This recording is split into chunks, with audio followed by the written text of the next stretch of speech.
Amanat pembina upacara, pasukan diistirahatkan.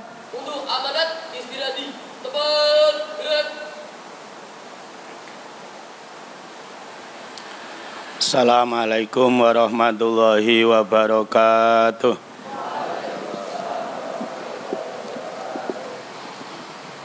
Bismillah, alhamdulillah, wassalatu wassalamu ala rasulillah, la nabiyya ba'da, amma ba'd. Ustadz, Ustadzah, Ponpes Al-Ikhlas Pedurungan Lor Semarang, serta para santri, Kang Santri, Mbak Santri yang sangat saya hormati, dan semua peserta upacara yang sangat saya cintai dan saya banggakan. Alhamdulillahirabbil alamin, pada pagi hari ini kita bersama-sama menunjukkan rasa cinta kita kepada negara kita Indonesia. Semoga Allah meridhoi negara kita semakin jaya, negara kita semakin maju, amin Allahumma amin. Anak-anakku sekalian, sudah sepantasnya kita bersyukur. Alhamdulillah, kalau negara lain mungkin masih ribut soal keamanannya, masih perang, alhamdulillah Indonesia damai-damai sejahtera saja. Kalau soal menghadapi pandemi, seluruh negara sedunia, bahkan Arab Saudi pun juga menghadapi pandemi yang sama. Jadi jangan pernah kaitkan pandemi dengan dosa-dosa pemimpin negara kita, dosa-dosa orang-orang yang hidup di negara kita, karena itu enggak ada hubungannya sama sekali. Karena semua negara di dunia tahun ini semua menghadapi pandemi yang sama. Bahkan haji pun untuk 2 tahun ini sampai dibatasi sangat minimal, dan Indonesia termasuk yang dibatasi. Anak-anakku sekalian, sudah sepantasnya kita sebagai warga negara untuk bersyukur. Pertama, kenapa? Karena kita hidup dan menghirup udara Indonesia gratis, kita nggak pernah bayar kepada negara untuk menghirup udaranya. Jadi sudah sepantasnya kalau kita bersyukur dan bangga sebagai warga Indonesia.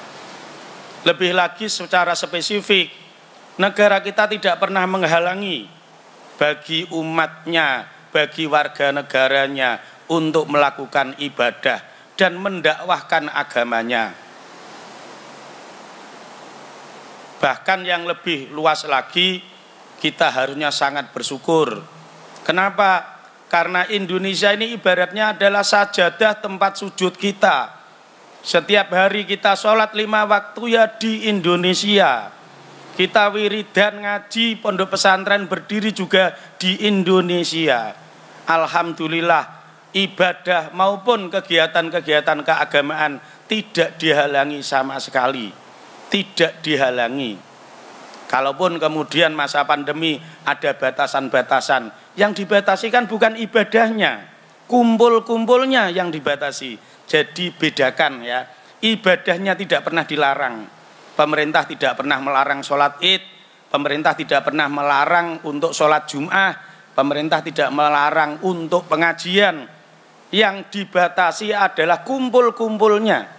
Jadi pahami, jangan sampai kita kemudian salah paham, kemudian kita di medsos mengeluarkan kata-kata yang tidak enak, tidak nyaman, menghina, mengolok-olok para penguasa yang ada di negara kita. Karena itu tidak pernah diajarkan oleh Allah, tidak pernah diajarkan oleh Rasulullah. Bahkan kalau kita lihat di Al-Quran, itu ketika Allah memerintahkan Nabi Musa dan Nabi Harun untuk menegur raja yang sangat zalim, sezalim-zalimnya, itu adalah Fir'aun. Tidak hanya membunuh banyak orang-orang Bani Israel, bahkan saking zalimnya Fir'aun itu mengaku sebagai Tuhan.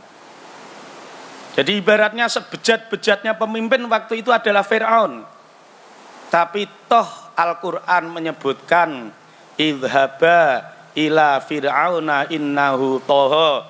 Kalian berdua, Musa dan Harun, datangilah kepada Fir'aun, karena Fir'aun itu adalah raja yang keterlaluan zalimnya. Tapi ayat berikutnya dinyatakan faqula lahu qaulal layyina. Faqula nuli ngucap sapa sira loro lahu maring Fir'aun kaulan kelawan pengucap layinan kang lemah lembut. Bayangkan Fir'aun yang bejat saja itu tidak boleh dihina, tidak boleh diolok-olok. Nabi Musa itu ulul azmi, bahkan disebut sebagai kalimullah. Itu pun masih diperintahkan oleh Allah, faqula lahu qaulal layyina. Ingat baik-baik, tanamkan di otak kita. Bayangkan kalau Fir'aun yang bejat, Nabi Musa yang Nabi Rasul ulul azmi juga kalimullah, itu pun tidak boleh menghina dan mencaci maki dengan kata-kata kotor terhadap Fir'aun. Apa jadinya apabila kita ini orang Indonesia, ada ulama, ada santri kok nggak paham dengan ayat ini? Ada ulama katanya ulama, ada santri katanya santri, tapi kok menghina pemimpin negaranya? Memangnya pemimpin negara kita sudah lebih bejat daripada Fir'aun? Atau kok tega-teganya kita menghina, mengolok pemimpin negara kita sendiri? Apakah kita sudah merasa lebih hebat, lebih terhormat daripada Nabi Musa dan Nabi Harun? Camkan baik-baik itu. Itu tidak hanya terhadap negara. Skup yang terkecil misalnya besok kamu hidup di masyarakat sebagai warga RT. Meskipun kamu mangkel dan jengkel terhadap RT-mu, jangan hina dan olok-olok RT-mu. Seburuk apapun RT-mu, pasti jasanya lebih besar di warga tersebut daripada kamu yang bukan menjadi RT. Sejelek dan seburuk apapun RW, lurah, camat, bupati yang ada di daerahmu, tentu saja jasanya jauh lebih baik, lebih banyak daripada kamu yang tidak punya jabatan apa-apa. Camkan, karena dzirwatul ilmi akhlak. Puncaknya ilmu adalah akhlak. Karena itu para santri, jaga akhlak kita baik-baik sebagai identitas seorang santri yang selalu menjunjung tinggi akhlak. Digambarkan seperti itu, yang Nabi Musa itu adalah kalimullah, yang Nabi Musa adalah kekasihnya Allah. Bahkan luar biasa, kalimullah itu biasa bercengkrama, ngomong-ngomong dengan Allah. Itu pun dibilang faqula lahu qaulal layyina. Kalau mengingatkan pemimpin, ingatkan dengan cara yang baik dan lembut. Kalau kamu misalnya sebagai santri, kalau kamu nggak cocok dengan lurah pondokmu, nggak boleh langsung kamu hina, kamu maki-maki. Karena seburuk sejelek apapun lurah pondokmu, itu pasti jasanya sudah jauh lebih banyak daripada kamu yang nggak punya beban tugas apa-apa. Kalau kamu jadi murid, kalau kamu jadi apapun, jadi karyawan, jangan mudah menghina atasanmu. Ini pesan yang luar biasa. Karena sungguh prihatin ketika kita kadang melihat di medsos orang yang ibaratnya jadi RT ora payu kok wani ngece pemimpin negara. Itu orang yang tidak tahu diri. Kenapa? Pemimpin negara adalah simbol negara kita, simbol kehormatan negara kita. Ibarat pondok kiai itu adalah simbol kehormatan pondok tersebut. Ibarat sekolah, kepala sekolah itu adalah simbol sekolah tersebut. Kalau santri menghina kiainya atau siswa menghina kepala sekolahnya, apa jadinya nanti?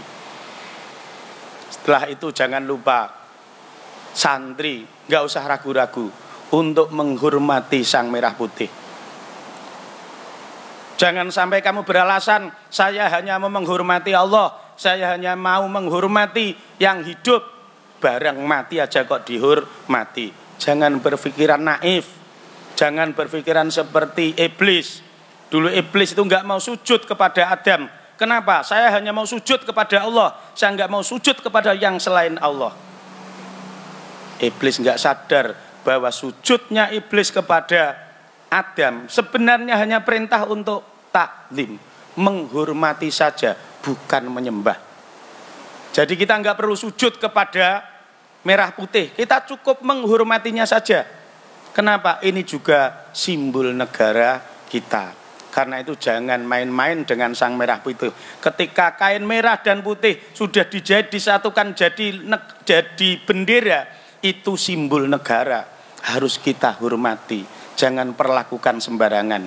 Kalau itu terpisah, kain merah gombal amoh, tok gawe lap meja ora apa-apa, tok cemplungke peceren ora apa-apa, kain putih. Ayo tok ida-ida ora masalah. Tapi ketika dua ini merah dan putih sudah disatukan dalam bentuk bendera, kita tidak boleh memperlakukan sesuka hati karena itu adalah simbol negara kita. Itu simbol negara kita. Hormatilah. Kenapa?